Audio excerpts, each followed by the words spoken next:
Hello students, welcome to my English class. Let us learn important question answers of the lesson The Summer of the Beautiful White Horse.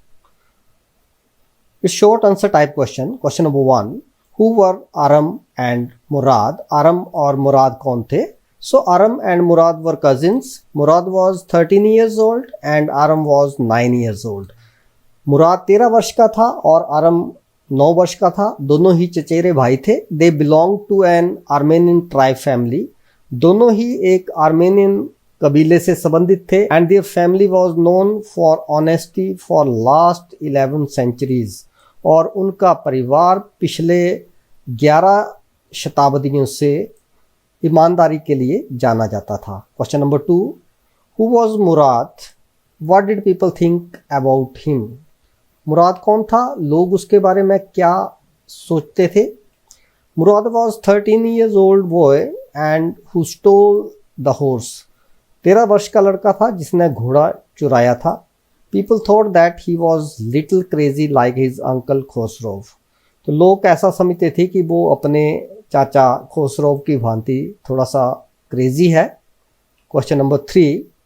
How does the narrator describe the tribe to which he belonged? तो narrator है इसमें आरम.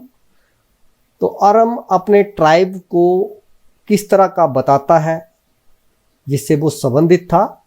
The narrator says that he belong to the Garoghlanian tribe of Armenia. तो narrator बताता है कि वो Armenia के गेरोगलेनियन कबीले से संबंधित है. And their family was known for honesty and trust for last 11 centuries. और उनका परिवार जो है वो ईमानदारी और विश्वास के लिए पिछले 11 शताब्दियों से जाना जाता है. And their family was poverty stricken. और वो गरीब परिवार से संबंधित थे. Question number 4. How did the narrator feel when he realized that his cousin had stolen the horse? The narrator felt shocked. उसको थोड़ा सदमा लगता है. And shameful when he realized that his cousin had stolen the horse. उसको शर्म भी आती है जब वो उसको पता चलता है कि उसके भाई ने घोड़ा चुराया था. Because their family was known for honesty and trust for last 11 centuries. तो बार बार ये स्टेटमेंट आ रही है. Next question. What did the narrator and his cousin do with the horse at the end? तो इस कहानी के अंत में नरेटर जो और उसका कजन घोड़े के साथ क्या करते हैं? They took the horse to John Byro's वान. वो घोड़े को जॉन वायरो के जो वान है, वान मीन गोदाम, वहाँ पर ले जाते हैं. And left the horse there. और उसको वहाँ पर छोड़ देते हैं.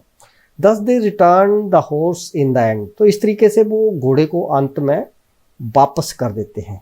तो यहाँ पर वान का मतलब होता है जहाँ पर खेत होते हैं, तो खेत के पास ही एक बिल्डिंग बनाई होती है स्टोर करने के लिए चीज़ों को, उसको वान कहा जाता है. Question number 6. Why did John Byro come to narrator's house with his horse? तो जॉन वायरो नरेटर के घर घोड़े के साथ क्यों आया था? John Byro visited narrator's house with his white horse. John Byro जो था वो सफेद घोड़े के साथ नरेटर के घर आया. Narrator mean Aram. He wanted to show that he had got back his stolen horse. वो इसलिए आया था कि वो उनको बता सके कि उसका जो चोरी हुआ घोड़ा है वो उसको वापस मिल गया है. Question number 7. Who was Khosrow? Khosrow was the uncle of Aram and Murad. तो आरम और मुराद का चाचा था Khosrove. And he was a big man with powerful head. काफ़ी इनॉर्मस व्यक्ति था वो. He had long moustache and was the craziest person of their family. उसकी लंबी मूछें थी और अपने परिवार का सबसे सनकी सदस्य था.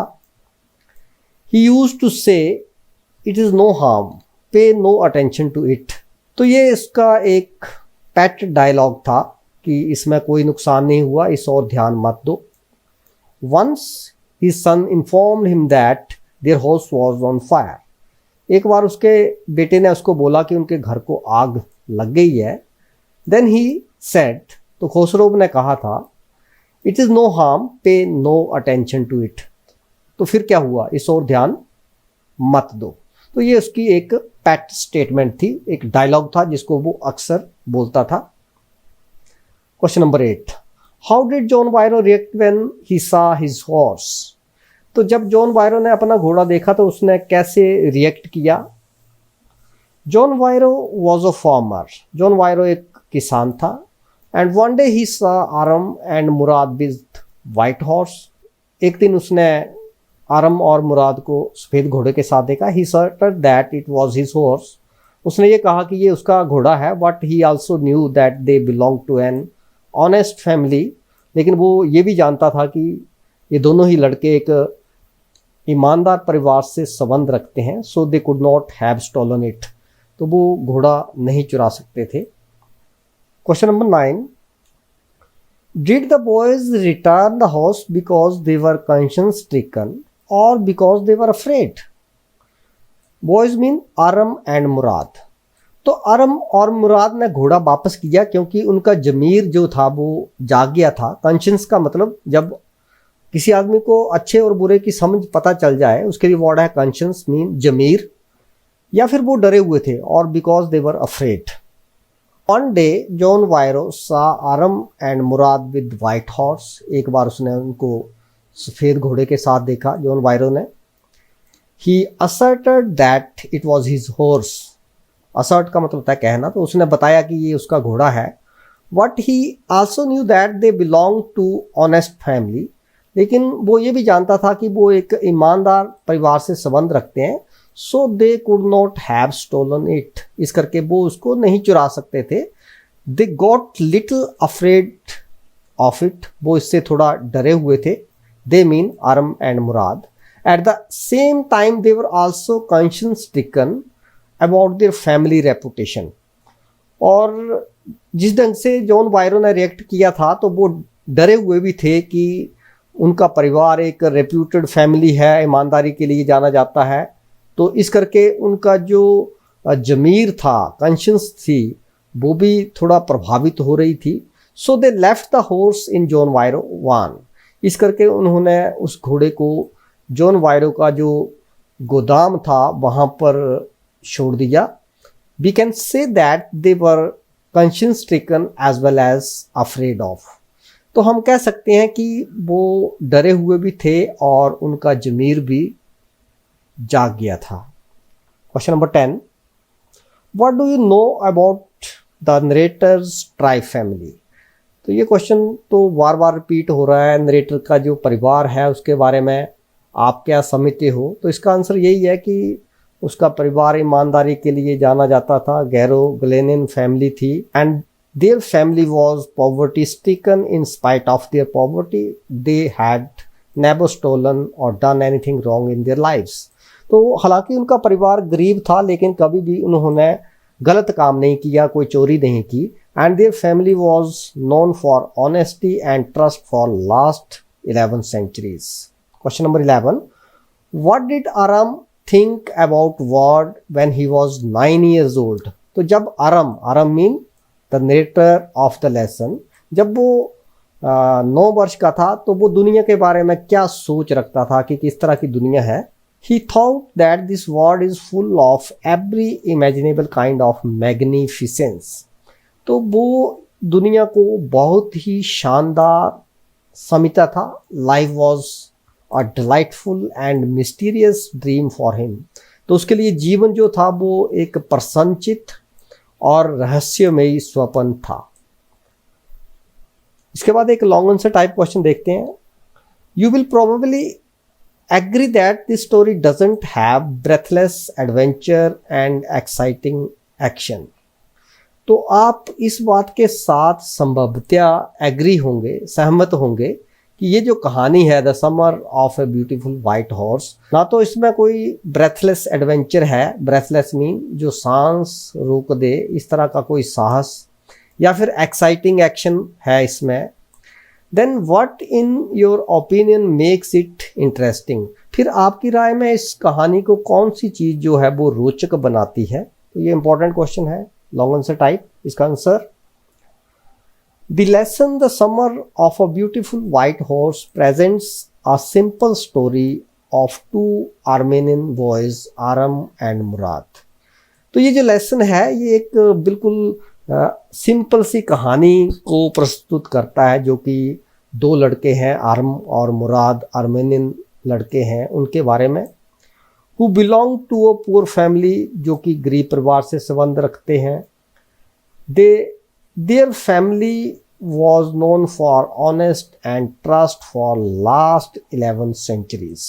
पिछले 11 सेंचुरी से उनका परिवार ईमानदारी और विश्वास के लिए जाना जाता है।